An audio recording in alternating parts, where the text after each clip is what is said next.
कैटरीना कैफ के बारे में, क्योंकि आजकल वो लंबे समय से कहीं सीन में नहीं है, कोई उनकी फिल्म नहीं लंबे समय से आई, और ये भी हुआ कि अब खबरें ये है कि कैटरीना के पास फिल्म ही नहीं है और ना ही वो फिल्में करने के लिए उत्सुक हैं।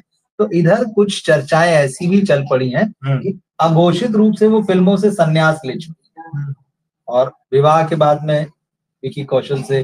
तो ये भी है कि हर कुछ महीने में खबरें या अफवाहें आती हैं या चर्चाएं होती है कि वो प्रेग्नेंट है नहीं है।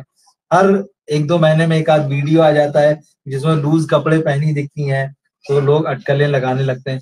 फिर इधर कुछ समय पहले उन्होंने अपना एक ब्यूटी प्रोडक्ट लॉन्च किया था, के ब्यूटी का।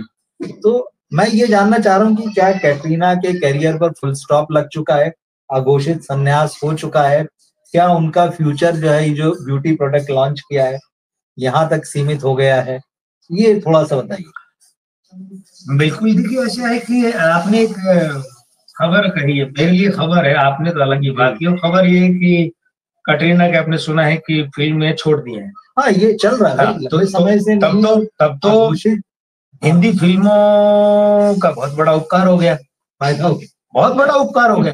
अब देखिए ना, परसिस खंबाटा, जाहिदा, प्रिया राजवंश, जीनत अमान, जैकलीन फर्नांडीज, अरे अभी और है दो चार नाम, तो इलियाना डिक्रूज और कटरीना कैफ, अभी एक दो और आ गई है, भगवान जाने क्या होगा हिंदी सिनेमा का, नोरा फतेही और ये बाजवा और ये वाधवा, पता नहीं कौन कौन, ये ऐसे जिनको हिंदी भी ढंग से बोलनी नहीं आती है। ये इतने लंबे करियर में सीखी भी नहीं कैटरीना ने उनका। अरे भाई, इतने लंबे करियर में भारत में निवास में सोनिया गांधी जी बहुत बढ़िया हिंदी बोलनी सीख गई। कटरीना मैडम, आपने ऐसा जलवा क्यों नहीं दिखाया?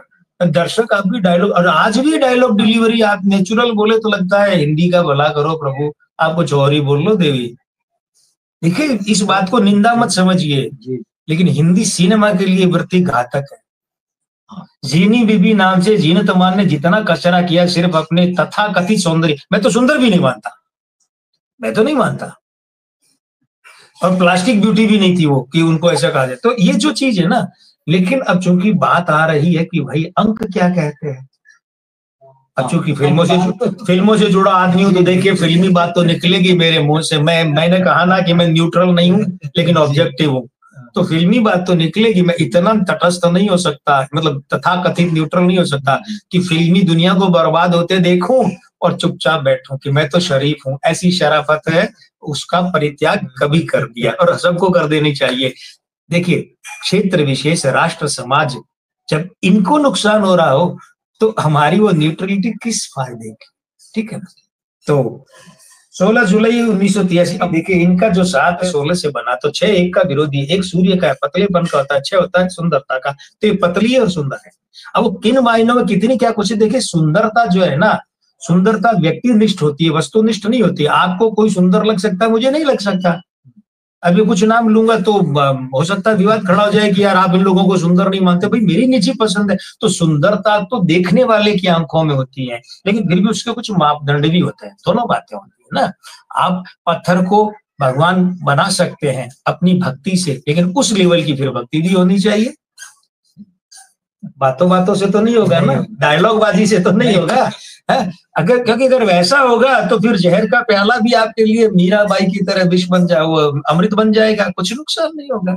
लेकिन क्या होता है कि जो मूलांक 7 भाग्यांक 8 है ना, सबसे पहले यही इनके जीवन में परिलक्षित होती है। देखिए, अंक 7, बहनों की बहुतायत।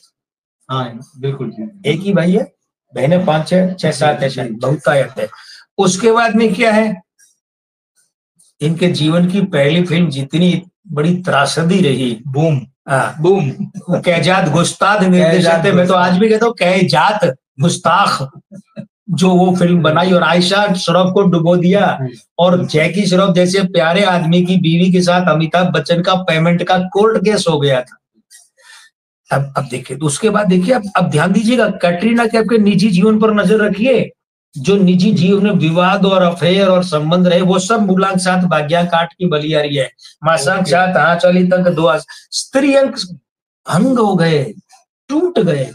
अब आप देखिए कि जहां जहां कटरीना कैफ की शादी होने की बातें थी, हुई क्या? नहीं।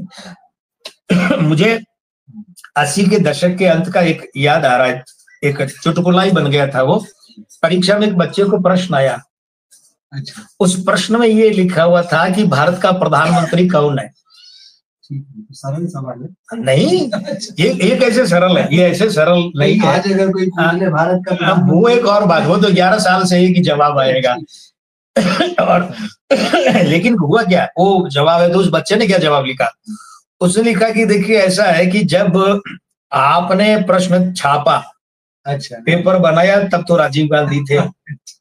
अब जब मैं लिख रहा हूं उत्तर तो वीपी सिंह है। हाँ, और जब आप कॉपी चेक करेंगे तब का मुझे पता नहीं है, इसलिए जो भी हो मुझे सही नंबर दे दीजिएगा। अब आप देखिए कटरीना कैफ के बारे में कितने मीम्स चले, कहाँ कितने अफेयर हुए, किससे लग रहा था शादी करेगी और किससे हुई, तो बहुत ही अनएक्सपेक्टेड था, अनपेक्षित, बहुत अनपेक्षित। और ऐसे लगता है कि जैसे वाकई इन्हें दिल के हाथों मजबूर होकर समझौता करना पड़ा। ये शादी नहीं, एक समझौता है। देखिए वो छोड़िए कि प्रचारित किया जाए, क्योंकि आप जानते हैं फिल्म इंडस्ट्री वो सबसे बड़ी इंडस्ट्री है समाज में जहां सबसे ज्यादा छुपाया जाता है।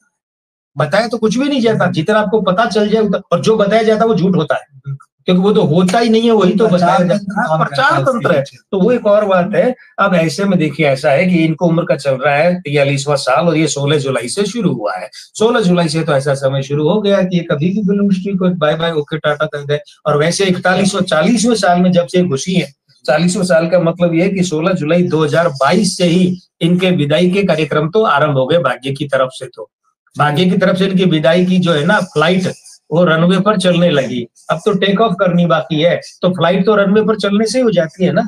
तो वो तो 16, मैं डेट भी बता रहा हूँ, 16 जुलाई 2022 से इनके फिल्मी करियर को विराम, फुल स्टॉप लगने का समय शुरू हो गया। अब तो किसी भी दिन ये आ सकता है कि नहीं भाई तौबा कर ली, अब नहीं करेंगे। अब तो कोई ये खबर आ जाए तो ठीक है। रहा सवाल ब्यूटी का, हाँ देखिए ऐसा है, चूंकि इनके जन्म के अंकों में 16 जुलाई है ना, 6 के साथ एक बैठा है, तो एक करियर का है, तो 6 शुक्र का है, सौंदर्य प्रसाधन ब्यूटी है। मतलब ये जो आप कह रहे हैं ब्यूटी यानी कोई सौंदर्य प्रसाधन है, सुंदरता का। हाँ तो ये बिजनेस अच्छा, यही नहीं कि गहनों का, रत्नों का, ज्वेलरी, या जैसे जितेंद्र साहब के पिताजी करते थे वो नकली ज्वेलरी है ना, इस तरीके कांच की चीजों का, ये सब जो और सौंदर्य प्रसाद, फैशनेबल कपड़े, फैशन डिजाइनिंग, वो सब करें, वो चलेगा काम। लेकिन फिल्मी करियर, विदाई का समय जो है वो तो मैंने कहा ना, वो तो 2.5 साल 2.25 साल हो गए, 2.25 साल से फ्लाइट तो बैठ गए, प्लेन चालू भी हो गया, अब थोड़ा दौड़ेगा फिर टेक ऑफ करेगा। और इनके यहाँ खुशखबरी की जो बार बार वीडियो आते हैं, और उसकी क्या संभावना? हाँ देखिए ऐसे अंकों के हिसाब से तो 15 जुलाई 2026 तक इनके यहाँ खुशखबरी आनी चाहिए। ओके, ये जो 43वां साल चल रहा है उम्र का, जो अभी 16 जुलाई से शुरू हुआ है, यहाँ से रवि जी इनके घर में कभी भी नन्हा मेहमान आ सकता है। अब मैं ये नहीं कहूंगा कि 2 से 3 हो सकते हैं, जैसे वो पत्नी ने पति घर आया शाम को, उसे कहा कि खुश दिखी, बोले क्या है कि हम 2 से 3 होने वाले हैं, तो पति ने कहा, उसने समझा कि संतान होने वाले, बोले नहीं मेरी मम्मी आने वाली है।